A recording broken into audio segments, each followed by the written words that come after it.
व्यालराक्षसात् वर्षमारुताद्वैद्युतानलात् विषमयात्मजात विश्वतो भयात् ऋषभते वयं रक्षितानुः। श्री कृष्ण ने गोपिकाओं को रासरस आस्वादन के लिए वंशी में स्वर भरकर आमंत्रित किया। उनके आने पर थोड़ी देर उनके साथ रासक्रीड़ा की और फिर अंतर्धान हुआ। जिस प्रकार प्यासे को थोड़ा सा पानी मिल जाए तो उसकी प्यास अधिक पानी के लिए बढ़ जाती है। गोपिकाओं का हृदय श्री कृष्ण के प्रति लालसा से उद्दीप्त हो गया। वे उन्हें पुकारने लगी। गोपिकाओं ने श्री कृष्ण को पुकारा, उनसे याचना प्रार्थना की। गोपिकाओं की उस स्तुति को विद्वानों ने गोपी गीत के नाम से पुकारा है। गोपी गीत में अपने क्रंदन, अपने रुदन में गोपिकाओं ने अपने मन की बातें कही।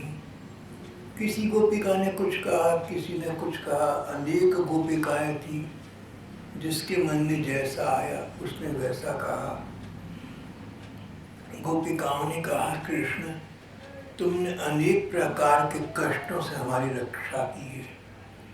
व्रज में वृंदावन में बड़े बड़े दैत्य आई, ऐसे ऐसे भयंकर दैत्य आए जिनसे देवराज इंद्र भी डरते थे, लेकिन तुमने हमारी उनसे रक्षा की, उनका उद्धार कर दिया, उनको तो सद्गति प्रदान कर दी और हमें संरक्षण प्रदान कर दिया। इसी प्रकार कभी वर्षा हुई, प्रलयंकर वर्षा, घनघोर वर्षा हुई, आंधी पानी, इस प्रकार प्रकृति के प्रकोप हुए, उनसे भी तुमने हमारी रक्षा की। और न जाने कितने भय के कारण उपस्थित हुए, जहाँ हम लोग भयभीत हुए, लेकिन निरपवाद, बिना किसी अपवाद के हर स्थान पर, हर समय, हर स्थल पर तुमने बार बार हमारी रक्षा की। रक्षितामुहु, बार बार तुमने हमें बचाया। एक कथाकार कहते हैं, गोपिकाओं का आशय ये था कि कृष्ण तुमने हमें मरने से बार बार बचाया, क्या इसलिए कि आज तुम हमें अपने अदर्शन से, अपने अंतर्धान हो जाने से इतना दुख दो जो मृत्यु से भी अधिक भयंकर है। मृत्यु हो जाए तो सब पाप कट जाए, सब बात शमन हो जाए। हम जीवित होकर तुम्हारे बिना जीवित रह रहे हैं, ये तो हमारे लिए मृत्यु से भयंकर स्थिति है। बार बार भय के कारण से तुमने हमें इसीलिए बचाया था कि तुम अपना कर कमल हमारे सिर कंधे पर रख सको। इसलिए तो नहीं बचाया कि आज की स्थिति में हमें और अधिक कष्ट हो जाए। अगर इस प्रकार हमें कष्ट में डालना था, मानसिक कष्ट में डालना था, तुम्हारा अभाव, तुम्हारी अनुपस्थिति, तुम्हारा हमसे दूर इस समय हो जाना शतवृष्टिक दंश के समान है। मानो सैकड़ों बिच्छुओं ने एक साथ काट दिया हो, तब इतनी तकलीफ नहीं होती हमें जितनी इस समय हो रही है। क्या बार बार तुमने इसलिए बचाया था कि हमें ये तकलीफ मिलेगी? और फिर जब विरह जागता है, जब प्रियतम हमारे सामने न हो, जब हमारी प्रेमास्पद हमें छोड़कर चली जाए, जानबूझकर अपनी इच्छा से हमसे अलग हो जाए, तो प्रणय साहित्य कहता है, इतिहास कहता है, मानव मन बड़ा विचित्र है। अपने प्रियतम के पास जब हम होते हैं, अपने प्रियतम के पास जब प्रेमी होता है, तो उसको ये नहीं याद रहता कि मेरे प्रियतम कितने महान हैं, कितने बड़े हैं, क्या इनकी पद प्रतिष्ठा है। सब प्यार में सब कुछ भूल जाता है, केवल प्यार ही रह जाता है। लेकिन जब प्रियतम दूर चले जाएं, तो प्रियतम के ऐश्वर्य का बोध होता है, माधुर्य शून्य हो जाता है। दो बातें हो गई प्रियतम के विषय में, किसी भी व्यक्ति के विषय में, आपके विषय में, सबके विषय में दो बातें हैं। एक व्यक्ति बहुत ऊंचे पद पर है, उसकी बड़ी प्रतिष्ठा है। जब उसकी प्रेयसी, उसकी पत्नी या बच्चे उससे मिलते हैं तो उनको तो ये बात याद नहीं रहती कि हमारे गृह स्वामी इतने बड़े पद पर हैं। कोई मंत्री हो, कोई सचिव हो, कोई करोड़पति हो, नहीं याद रहता। माँ को क्या मतलब, पत्नी ने क्या लेना है, बच्चों ने क्या लेना है, वो तो प्यार में रमी रहती है, भूले रहती हैं। पद है, प्रतिष्ठा है तो समझते हैं हमारे लिए है। दूसरी चीज ऐश्वर्य, पद प्रतिष्ठा का होना। जब विरह व्यापता है, जब प्रियतम दूर चले जाते हैं तो फिर हमें उनका प्यार याद आता है, इस रूप में कि उनका ऐश्वर्य याद आता है। विरही प्रेमी का मन कहता है कि मेरे प्रियतम का पद तो बहुत ऊंचा है, बहुत बड़ा है, उनकी तो संसार भर में बड़ी प्रतिष्ठा है, भला मैं किस योग्य हूँ। मैंने अपने आप को उनके योग्य समझ भी कैसे लिया। गोपिकाओं की इस समय ये स्थिति हो रही है, उनको श्री कृष्ण का इस समय ऐश्वर्य याद आ गया। उन्होंने कहा कि तुम केवल यशोदा जी के बेटे हो, ऐसी बात नहीं है कृष्ण, हम तुम्हारी ईश्वरता को जानती हैं, तुम ईश्वर।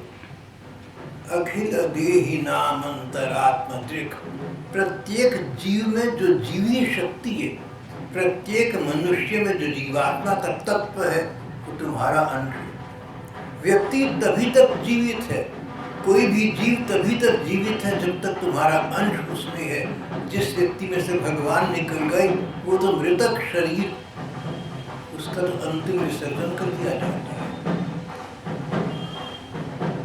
और हम ये भी जानती हैं कि तुम गोपिकाओं को श्री कृष्ण की ईश्वरता याद आ गई, परमात्मा पना याद आ गया, ऐश्वर्य याद आ गया।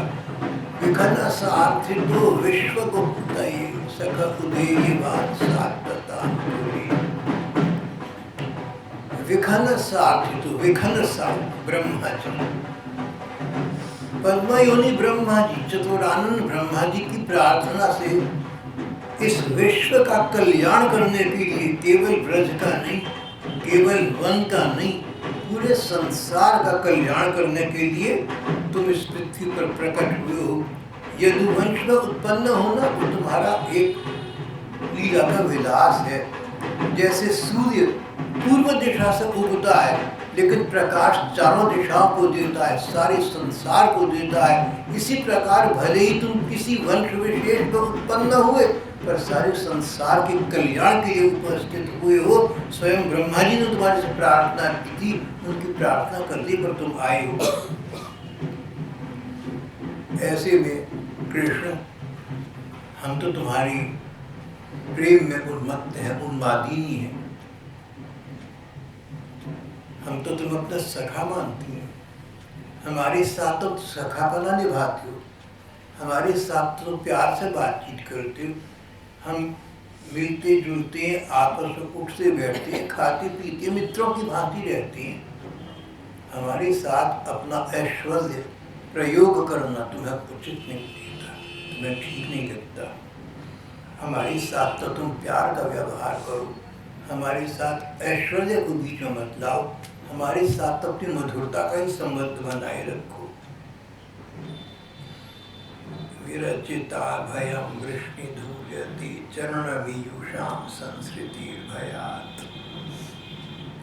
संसार के बहुत से लोग ज्ञानवान हैं, संसार के बहुत से लोग विवेकवान हैं, समझदार हैं, बात की गहराई को समझते हैं, जानते हैं कि संसार में आना जाना, जन्म मृत्यु ये क्रम चलता रहेगा।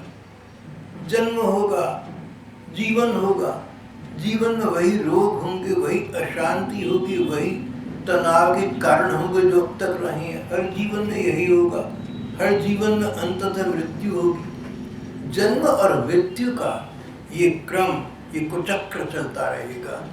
समझदार लोग जानते हैं इस बात को कि इस कुचक्र से जन्म मृत्यु के इस झंझट से बचने का उपाय एक ही है, और वो है तुम्हारे चरणों की शरण।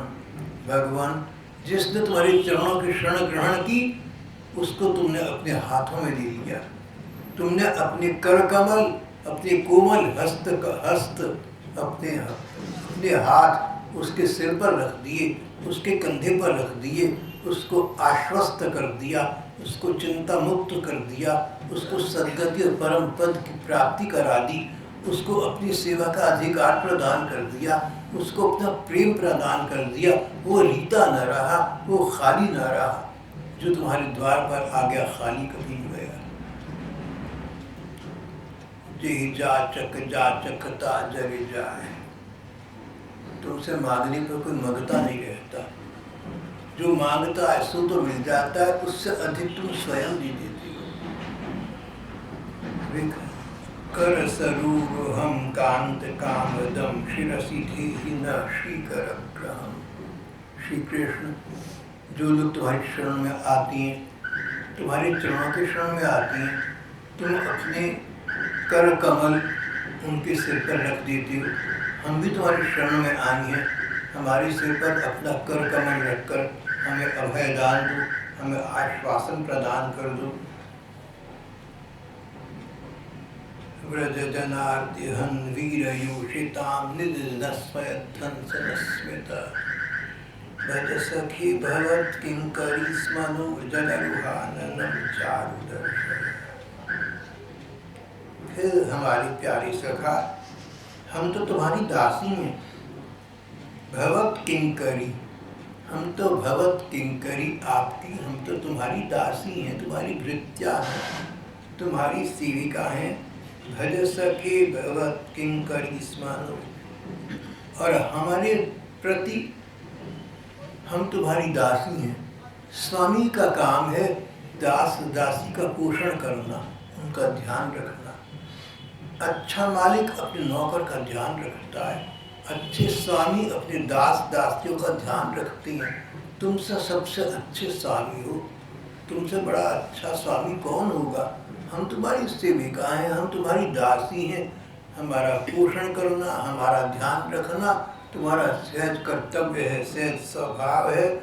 भज सखी भवत किंकरी स्मनु जरलुहाननम चारुदर्शया। और हमारा ध्यान रखो, हमारा कल्याण करना चाहो तो बस एक ही काम करना है, अपना सुंदर सुंदर मुक्कमल हमारी उसका दर्शन कराना, हमारे सामने प्रकट हो जाओ। भज सखी भवत। एक संत कहते थे कि श्री कृष्ण 11.5 वर्ष वृंदावन रहे। रासलीला 8 वर्ष में शुरू हुई थी, 11.5 वर्ष तक चलती रही, लगभग 2.5 वर्ष तक। फिर श्री कृष्ण मथुरा चले गए, वहां से द्वारका चले गए। कौरव पांडवों का युद्ध हुआ, उसमें श्री कृष्ण ने भाग लिया, अर्जुन को गीता का उपदेश दिया। रसिक संतों का कहना है कि भगवान ने जो गीता का उपदेश दिया वो वही है जो उन्होंने 11.5 वर्ष गोपिकाओं से सीखा था। विचित्र बात है, परमात्मा किसी से सीखे। श्री कृष्ण ने जो पाठ गोपिकाओं से सीखे थे अर्जुन के सामने वही दोहरा दिए। श्री कृष्ण ने अर्जुन से कहा था, ये यथा माम प्रपद्यन्ते तांस तथैव भजाम्यहम्। जो मुझे जैसे भजते हैं मैं उनको वैसे भजता हूँ, जो मुझे जैसे चाहते हैं उनको मैं वैसे चाहता हूँ। तांस तथैव भजाम्यहम्। श्री कृष्ण ने ये शब्द गोपिकाओं से उधार दिया है। गोपिकाओं ने कहा है, भज सखी भवत किंकरी स्मरो। हे कृष्ण, हमें वैसे ही भजो जैसे हम चाहती हैं। और गीता में भगवान अर्जुन से कहते हैं, जो मुझे जैसे भजता है मैं उसको वैसे ही भजता हूँ। गोपिकाओं से श्री कृष्ण ने ये शिक्षा ली थी। इस प्रकार गोपिकाओं के प्रसंग में अनेक ऐसे स्थल आते हैं जहाँ स्पष्ट झलकता है कि श्री कृष्ण ने अपना शब्दकोश गोपिकाओं के संबोधन के आधार पर निर्मित किया था। गोपिकाओं ने कहा हम धर्म कर्म नहीं जानते। श्री कृष्ण बोले धर्म कहता है घर की सेवा करो। गोपिकाओं ने कहा धर्मों को छोड़कर हम तुम्हारे शरण में आगे बस एक ही धर्म जानते हैं। श्री कृष्ण ने यही बात गीता का सार संक्षेप अर्जुन को बताते हुए कही, सर्वधर्मान परित्यज्य मामेकं शरणं व्रज अहं त्वा सर्व पापेभ्यो मोक्षयिष्यामि मा शुचः।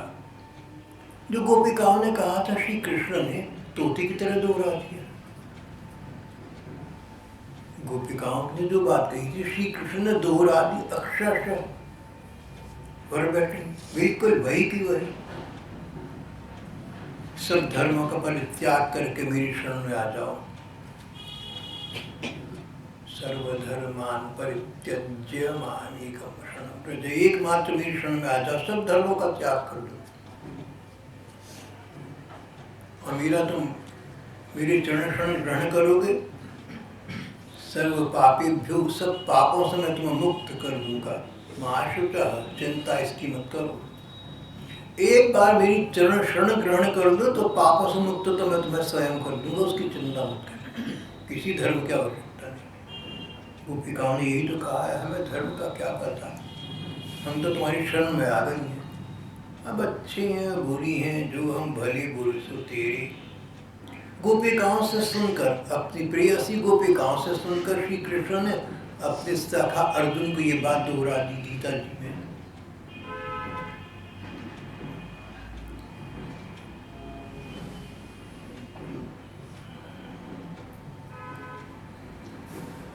इस प्रकार श्री कृष्ण से संस्तवन करते हुए फिर गोपिकाओं ने कहा कि कृष्ण, जो लोग तुम्हारे लिए जरा सा त्याग कर दें उनके लिए तुम बहुत कुछ अधिक कर देती हो। कोई तुम्हारे लिए तिनके का त्याग कर दे तो उसे पहाड़ के समान संपदा प्रदान कर देती हो। कोई तुम्हें एक नया पैसा अर्पण कर दे तो तुम उसको रुपए के रुपए दे दो, कोई डॉलर के डॉलर दे दोगे। ये तुम्हारा स्वभाव है। हमने तुम्हारे लिए क्या त्याग किया? कोई त्याग करके हमने तुम पर कोई उपकार नहीं किया, एहसान नहीं किया, पर स्थिति ऐसी बन गई है, तुमने हमें ऐसी स्थिति में ला दिया, तुमसे हमें कहना पड़ रहा है पति सुल्तान नवय भ्रातृबांधवान अतिविदंख्यति। हम अपने घर वालों को, जो गृहस्थ गोपिकाएं थी, उन्होंने कहा हम अपने पति और बच्चों को छोड़कर तुम्हारे पास आ गए।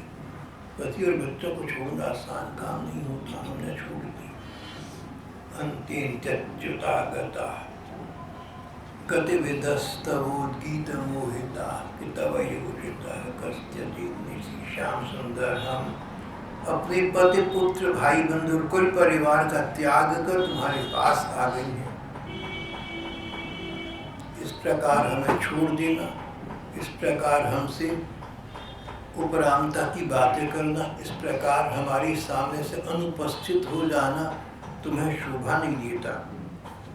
व्रजवनौ कसाम व्यक्तिरंगति विजनहंचदम विश्वमंगलम त्यजमनाचनस्तत्स्यात्मनां सदनऋत्युजाम यन्निषूदनम्। प्यारे कृष्ण, तुम्हारा अवतार व्रज के वासियों के, बस्ती वालों के लिए, और व्रज के पास, बस्ती के पास यमुना जी के तट पर जो वन बसे उन वनों के रहने वाले लोगों के उद्धार के लिए हुआ है।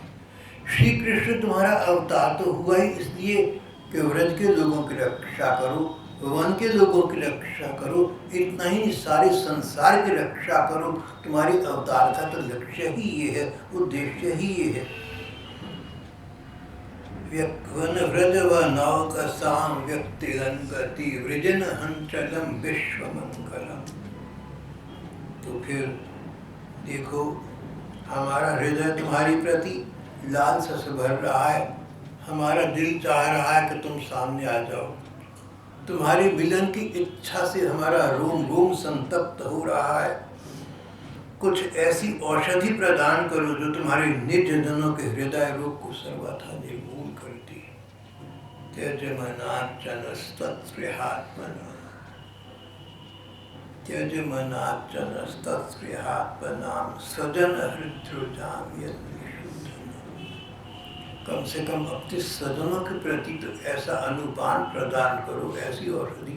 अपने स्वजन जिनको तुम अपना अंतरंग मानते हो, हम गोपिकाओं को कितनी बार तुमने शब्दों से कहा कि हम तुम्हारी अपनी हैं, कितनी बार तुम्हारा व्यवहार इसके अनुकूल हुआ। हम गोपिकाओं को तुमने कंठ लगा लिया, गले लगा लिया, हमें हृदय से लगा लिया, अपना हाथ हमारे हाथ में दे दिया। वन से गौएं चराते आते जाते तुम हमें देखकर मुस्कुरा देती थी और हम उस मुस्कान पर मानो पागल हो जाती थी। तुम्हारे पीछे एक एक क्षण हमारा एक एक युग के समान हो जाया करता था। त्रियुगाय ते त्वाम अपश्यताम, त्वाम अपश्यताम। तुम्हारी नयनों के सामने न होने पर एक एक क्षण हमने कैसे बिताया तुम क्या जानो। मानो युग बीत रहे हो, समय काटे नहीं करता था। हम तुम्हारी स्वजन है, तुम्हारी अंतरंग है, तुम्हारी अपनी है। साधारण लोग तुम्हारी उपासना करें तो उपासना के अनुसार तुम उन्हें फल प्रदान करते हो। हम तो तुम्हारी अंतरंग है, तुम्हारी बहुत अधिक अपनी है। हमारा हृदय तुम्हारे प्रति मिलन की लालसा से भर रहा है। किसी प्रकार तुम हमारे सामने आ जाओ, कहीं तुम्हारा मुकम्मल बस हमें दिख जाए, इतना चाहती हैं तुम, इतना कर दो। हमारा हृदय तुम्हारी प्रति लालसा से भर रहा है। कुछ ऐसी औषधि प्रदान करो जो तुम्हारे निज जनों के हृदय के रोग को सर्वथा निर्मूल कर दे, शमन कर दे, शांत कर दे। और अंत में गोपिकाओं ने कहा, यत्ते सुजात चरणाम्बुरुहं स्तनेषु पीता शनै प्रिय दधि मही कर्कशेषु। कृष्ण, तुम हमारे पास होते हो तो हम तुम्हारे पांव अपनी गोद में रखती हैं। तुम्हारे पांव गोद में रखते समय डरती हैं, कहीं हमारे कठोर शरीर से तुम्हारे कोमल पांव को चोट न लग जाए। गोपिकाओं को श्री कृष्ण के स्पर्श का अनुभव है। श्री कृष्ण जब तक गोपिकाओं के हृदय को हृदय से लगा लेते थे, कभी अपना हाथ उनके कंधे सिर पर रख देते, कभी उनका हाथ पकड़ लेते, कभी उनकी गोद में पांव रख देते, तो हम जानती हैं कि तुम्हारे पांव इतने कोमल हैं कि हमारी गोद तभी अधिक। उस समय हमें अपने शरीर के अंग बड़े कठोर लगते हैं। हम डरते डरते तुम्हारा पांव अपनी गोद में रखती हैं, कहीं हमारी शरीर जो तुम्हारी पांव की अपेक्षा कठोर लगती हैं, उनसे तुम्हारे कोमल पांव को चोट न लग जाए। और उन कोमल चरणों से तेनाटभीमटसि तद यथ तेन किंचित् कूर्पादिभिर्भ्रमति धीर भवदायुषां न। और जिन तुम्हारे पांव को हम इतनी कोमलता से, इतनी संवेदना से अपनी गोद में डरते डरते रखती हैं, कहीं तुम्हारे पांव को ठेस न लग जाए, चोट न लग जाए। गोपिकाएं थी, अपने समय की सबसे सुंदर कन्याएं थी, कोमल थी। गोपिकाएं कोमल थी, सुंदर थी, आकर्षक व्यक्तित्व था गोपिकाओं का। स्वर्ग की देवियों से अधिक कोमल और सुंदर थी। भोली भाली वो आभीर बालिकाएं, वो गोपिकाएं जानती थी कि हम कोमल और सुंदर हैं, लेकिन ये भी देखती थी अपने अनुभव से कि हमसे अधिक कोमल तो श्री कृष्ण के पांव हैं। संसार में सब कुछ अपेक्षाकृत है, एवरीथिंग इज रिलेटिव, कंपैरेटिव। कोई चीज अच्छी बुरी कैसी है, किसी दूसरी की अपेक्षा, तुलना में है। आइंस्टाइन तो ये बात अब विज्ञान में बता गए हैं, थ्योरी ऑफ रिलेटिविटी। भले ही लोग कहें कि ब्रज की गोपिकाएं, वृंदावन की ये बच्चियां, ये गोप बालिकाएं बड़ी सुंदर प्यारी, बड़ी कोमल हैं, भोली भाली हैं, ऐसा होगा, पर हम तुम्हारे पाँव अपनी गोद में रखती है तो देखती है कि तुम्हारे पाँव हमारे शरीर से कहीं अधिक कोमल है, फिर डरती है कि उनको कहीं हमारे शरीर से आघात न पहुंच जाए, ठेस न पहुंच जाए, चोट न पहुंच जाए। तुम्हारे जिन चरणों को हम इतने लाड़ प्यार से पास रखती हैं, उन चरणों से तुम नंगे पांव इस वन में रात के समय अकेले में घूम रहे हो, कहीं कांटे कंकड़ चुभ जाए उनमें तो क्या होगा, ये हम सोच भी नहीं पा रही हैं। सोचकर भी हमारे सिर में चक्कर आ रहा है।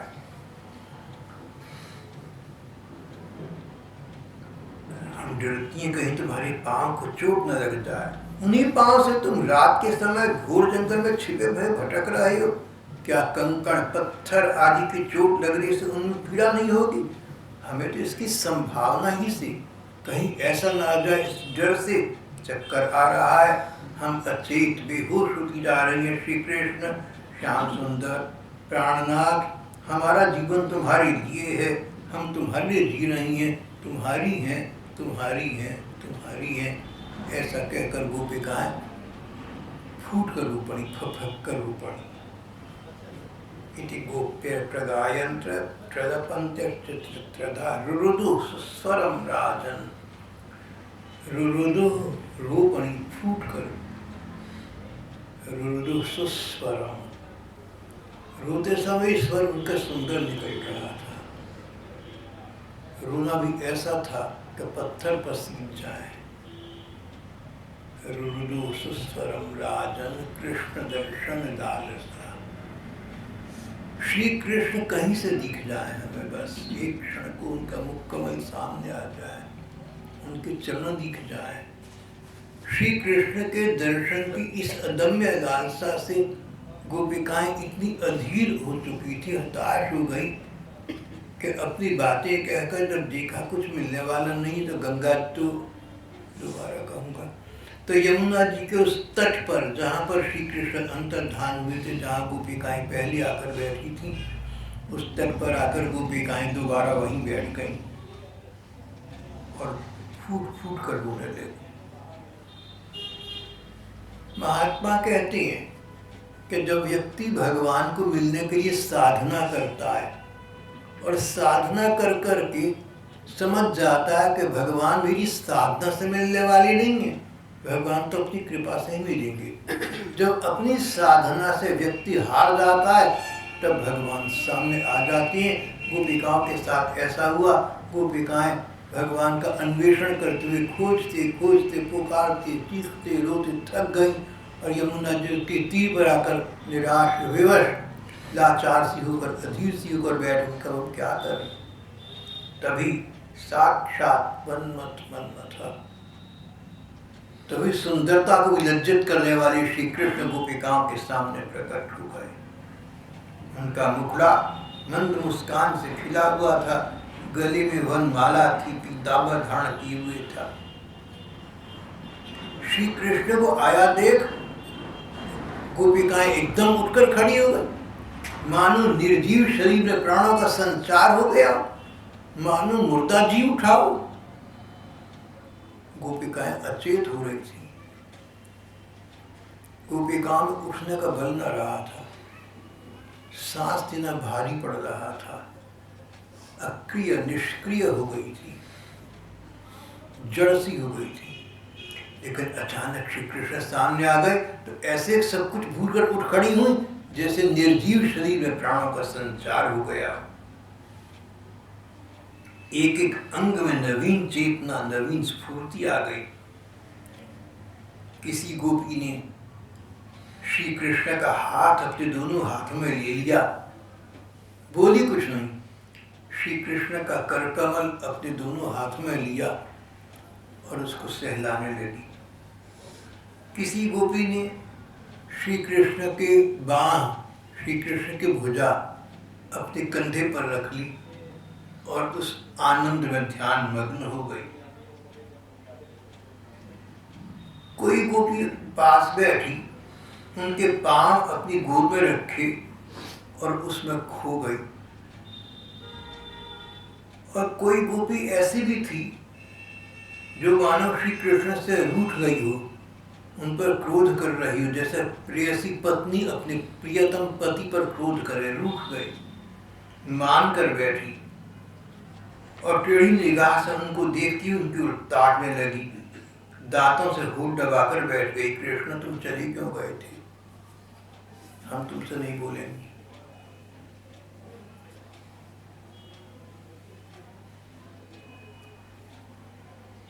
एक गोपी अपलक नयनों से बिना पलक झपके श्री कृष्ण का मुखड़ा लगातार देखती रही, जैसा प्यासा एक सांस में पूरा पानी पी गया हो, पी रहा हो।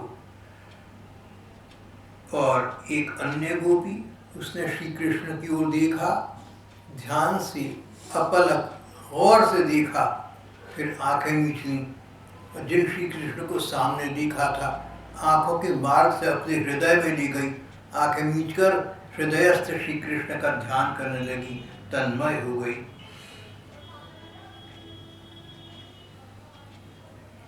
गोपिकाओं को श्री कृष्ण के विरह से जो दुख हुआ था, जहुर्विरहदम तापम प्राज्ञम प्राप्य यथा जना, गोपिकाओं को श्री कृष्ण के वियोग से जो दुख हुआ था उससे विमुक्त हो गए और अब उनका मन अपार शांति का अनुभव करने लगा। उन्हें चैन मिल गया, उन्हें सुख मिल गया, उन्हें आनंद का साक्षात्कार हो गया। ये प्रसंग हो चुका है कि भागवत की कथा शुकदेव नाम के बहुत बड़े एक रसिक प्रेमी सुना रही हैं परीक्षित नाम के राजा को, जिसकी 2 दिन के बाद मृत्यु हो जानी है। शुकदेव जी कहते हैं, परीक्षित, यूं तो भगवान कृष्ण अच्युत हैं, अच्युत जो च्युत न होता हो, जो गिरता न हो, जो व्यक्ति अपने स्थान पर अटल जमा रहे, कुछ भी हो जाए, जिसका गिरना नहीं संभव नहीं है, जिसका पतन नहीं हो सकता, भगवान अच्युत हैं। उनका सौंदर्य माधुर्य निरतिशय है, फिर भी विरह व्यथा से मुक्त हुई गोपिकाओं के बीच में उनकी शोभा और भी बढ़ गई।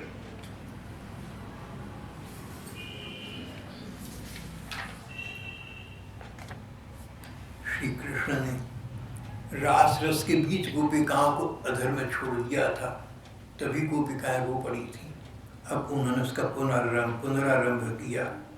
शरद पूर्णिमा की चंद्रमा की चांदनी अपनी निराली छटा दिखा रही थी, उसके कारण रात के अंधकार का तो कहीं पता ही न था।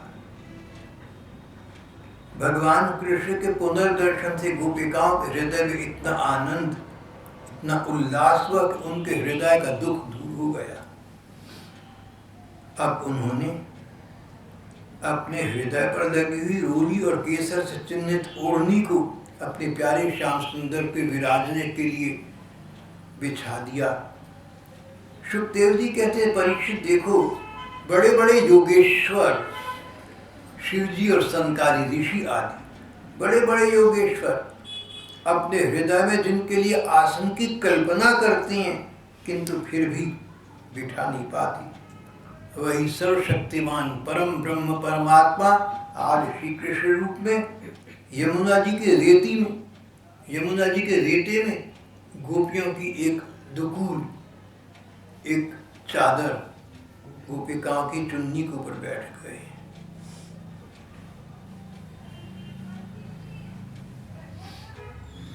गोपिकाओं की ओढ़नी पर बैठ गए। गोपिकाओं से पूजित होकर श्री कृष्ण बहुत ही अधिक शोभायमान हो रहे थे। और तब जब श्री कृष्ण आराम से गोपिकाओं की चुन्नी पर बैठ गए, गोपिकाएं उन्हें घेर कर बैठ गईं। अब तक का दुख भूल चुका था, पर कईयों को नहीं भी भूला था। ईषत कुपिता, कुछ कुपित दृष्टि से, कुछ क्रोध की दृष्टि से श्री कृष्ण को देखते हुए उन्होंने श्री कृष्ण से प्रश्न कर डाला। श्री कृष्ण के छिप जाने से मन ही मन उनसे कुछ रूठकर उनके मुंह से उनका दोष मनवाने के लिए गोपिकाओं ने प्रश्न किया, बोले श्याम सुंदर, एक बात पूछती तुमसे। कुछ लोग ऐसे होते हैं जो प्रेम करने वालों से प्रेम करती हैं, औरों से नहीं करते। लेकिन कुछ लोग तो जो प्रेम करें या प्रेम न करें सभी से समान रूप से प्रेम करते हैं। और तीसरे ऐसे लोग भी होते हैं कि दोनों से प्रेम नहीं करते। तुम्हारे विचार से कौन सी ठीक है? भाव ये था छिपा हुआ कि गोपिकाएं तो श्री कृष्ण को प्रेम करती हैं। सज्जन तो वो है जो प्रेम करने वालों को तो क्या, जो प्रेम न करे उनसे भी प्रेम करे, वो सर्वोत्तम मानव है। और तुम, हम गोपिकाएं तुम्हें प्रेम करती हैं, तुमने हमसे प्रेम नहीं किया। अब इनके मुंह से ये बात निकलवा लेंगे। गोपिकाओं ने जानबूझकर ऐसा प्रश्न दिया। कुछ लोग प्रेम करने वालों से ही प्रेम करती हैं, दूसरे लोग प्रेम करें या न करें सभी से प्रेम करते हैं, और तीसरे प्रेम करने वालों से भी प्रेम नहीं करते। प्रेम न करने वाले तो क्या करेंगे? कृष्ण, तुम्हारी दृष्टि में सबसे अच्छा कौन है? हम ये जानना चाहते हैं। श्री कृष्ण ने क्या उत्तर दिया, ये प्रसंग हम कल करेंगे।